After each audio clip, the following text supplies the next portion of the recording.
CEO and founder of Key Logic Systems, which is headquartered right here in Morgantown. A West Virginia native, John has nearly 3 decades of business, entrepreneurial, and community leadership experience. With an extensive presence in the government, markets, as well as including federal, civilian, energy, and national security agencies, Key Logic is proud to have never had a one-time customer. Thanks to John's hard work, Key Logic has evolved into a successful professional services, engineering, tech firm that is competitive on a national and international level. The success means John creates the jobs needed for West Virginia to retain the professionals who were once forced to leave in search of professional opportunities, the exact job he searched for years ago. Today, Key Logic employs approximately 170 people, many in the Morgantown, Fairmont area. John is also a serial entrepreneur, constantly expanding his business acumen and portfolio with projects and investments in commercial and residential real estate, aviation, and hospitality.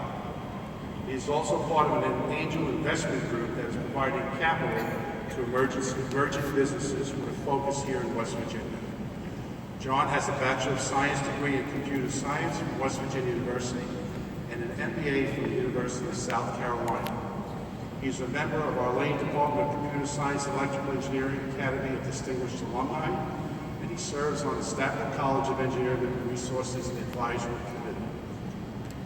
John and his wife Lynn actively support all things mountaineering, including the W Foundation, the W Mountaineer Athletic Club, W Solar Decathlon Team, robotics teams, and Cyber W competitions.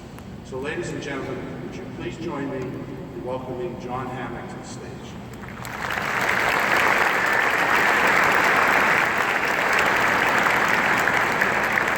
Please have a seat. This is your day. Well, thank you for that kind introduction. And thank you, President Gee, Dean Salento, members of the faculty, and thank you, parents, for what you did to bring these individuals here today. I think I see more smiles on the parents' face than I do on the students' faces. Now, I know you all remember many things about your college experience, but I doubt that your commencement speaker will be one of them. So acknowledging the fact that if I can't be memorable, maybe I can at least be short. Now, it's not going to be 140 characters short, but I'll try to make it short. You know, I feel like I was here just yesterday in your all's shoes. You know, so much so that when I had the honor of being asked to speak to you today, I said, wait a minute, I'm not old enough to be that guy. And then my wife so kindly reminded me that I am 50, which makes me more than twice most of girls' ages. So, in my mind, I'm still 22 and bulletproof and sitting right beside you. Now, I know as millennials, you all have grown up in a text, tweet, and twerk kind of world. Since everything you do flows through social media, pics and video, I thought I'd try to speak your language. So I thought I'd snap, Insta, and like my way through this thing. But then I realized that, you know what, my face snap and Instabook game probably isn't where it needs to be to do that. So I needed to look for something else. And speaking of social media game, how about our President Gee? It's hard to keep up with him on social media. I mean, you can keep up with him, but it's hard to match his prowess. But I'm going to try to today. And I'm going to take a page from his book, and excuse me while I take a selfie.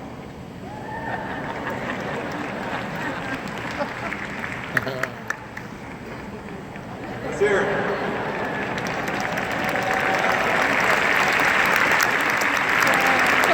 I think that's a keeper. So while I was looking for the other way to talk to our folks today, I knew that you, like me, are analytical by nature, and that you spent the last several years studying and speaking the fundamental language of mathematics and numbers. Now, some might define us as they're math nerds, even geeks, but I reject that notion. I think we should be referred to as possibly purveyors of the polynomial, maybe connoisseur of the coefficient, or how about lords of linear regression? All things very important to us. So since everything in our world begins and ends with mathematics, I thought I'd share my thoughts today through a series of numbers that have a special meaning to you and might you as well as you embark on the next stage of your life. 50%. So I think we ought to spend about 50% of our life outside of our comfort zones. Now we all experience that uncertainty and anxiety when we're taking on a new endeavor in life or a new phase or a new stage.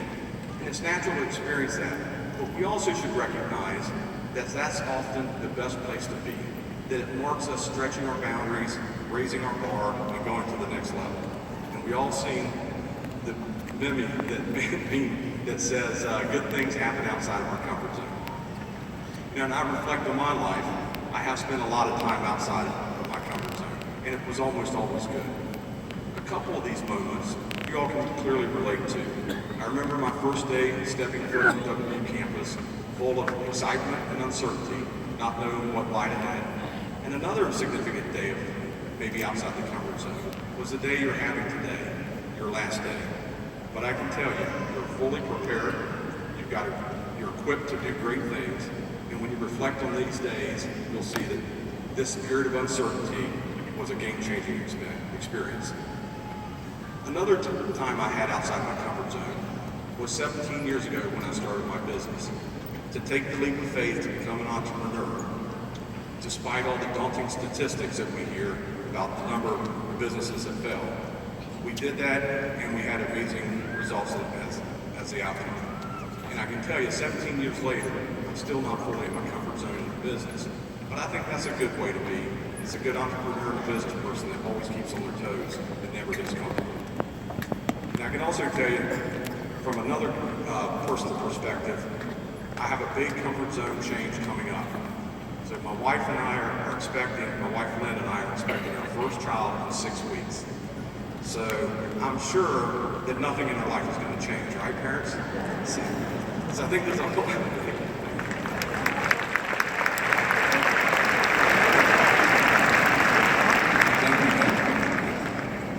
So here's another number for you, 2038. And that's what I hope our little girls in the class of 2038 at West Virginia University. That's an exciting thought. Now I have another thought. What do you think our football team will be like? I don't know, I guess we'll have to wait and see. So we should embrace these periods of being outside our comfort zone and knowing that on the other side often lies the best things in life. 15 to 20. Now, according to a recent survey, millennials graduating today will have 15 to 20 jobs throughout their career. Now, that's a staggering number for many of us that have spent our time building up tenure and experience in a company. Especially it's a little bit stressful for a guy like me who might be hiring some of you guys. So my thought is maybe try to stretch out more than 2 or 2.5 years, maybe even 5 years. It gives you a chance to get traction, build a rapport, and form a bond with your teammates in your company. And good things typically result from that. Right, Justin? Thank you. The 67 and 13. Now, another survey says that millennials, 67% of millennials have a goal of starting their own business at some point in their career. Where 13% of millennials strive to climb the corporate ladder and become CEO. Now, there's many pathways to get to your goals and your success, and it's clearly not a one-size-fits-all. I've worked for large companies and employed hundreds of thousands of employees. I also worked for a small business where I was the 12th employee, and then also done the entrepreneurial thing. I've learned a lot in each situation. So I'd encourage you to find your path that works best for you. But if you do get the entrepreneurial bug, and I hope many of you do, because that's where a lot of the good innovation and breakthroughs occur, and the job creations occur. I'd suggest that you get a little life and business experience before you do that. It's always good to learn those lessons on someone else's time. But when you get that spark for the idea of starting your business, pursue it with the full passion and energy that it takes.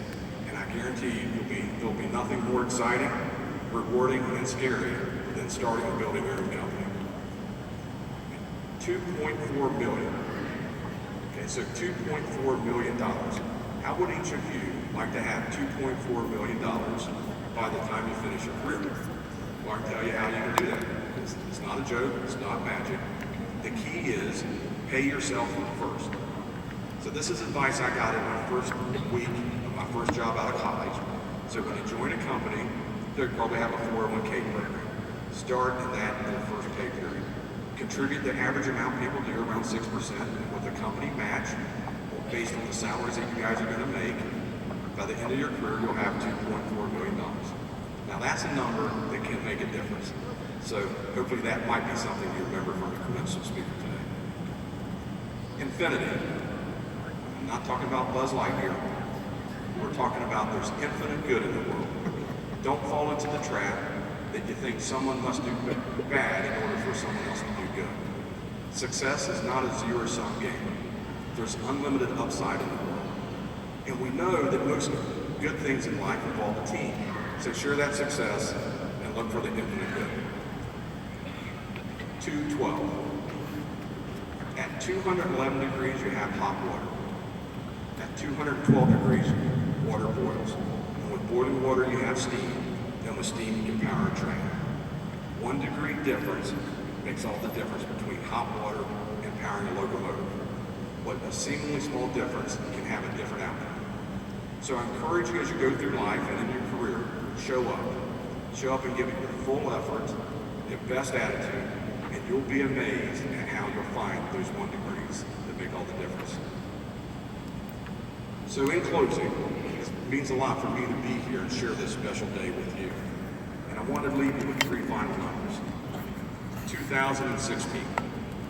You will always be the class of 2016. You'll always have a connection to WVU, to the Mountaineers, and to Morgantown. Carry that with pride. Do great things in life. You're fully equipped. Make the world a better place. And you know what? Come back to campus and share your experiences with other students. And it means there's nothing that means more to students than hearing that there's someone who's been there before. And oh yeah, donate to your alma mater. Pay it forward. You can thank me for that one later. 100%. I have 100% confidence that your family, friends, and professors are proud of you and your accomplishments today. So be sure to thank them for their support and give them a hug. And then finally, 1. You have 1 life, 1 career, and 1 family. Be thoughtful, be deliberate, and make it count. If something isn't right, change it. 20 years from now, you'll be more disappointed by the things you didn't do than the things you did. So again, thank you, congratulations, let's go Mountaineers.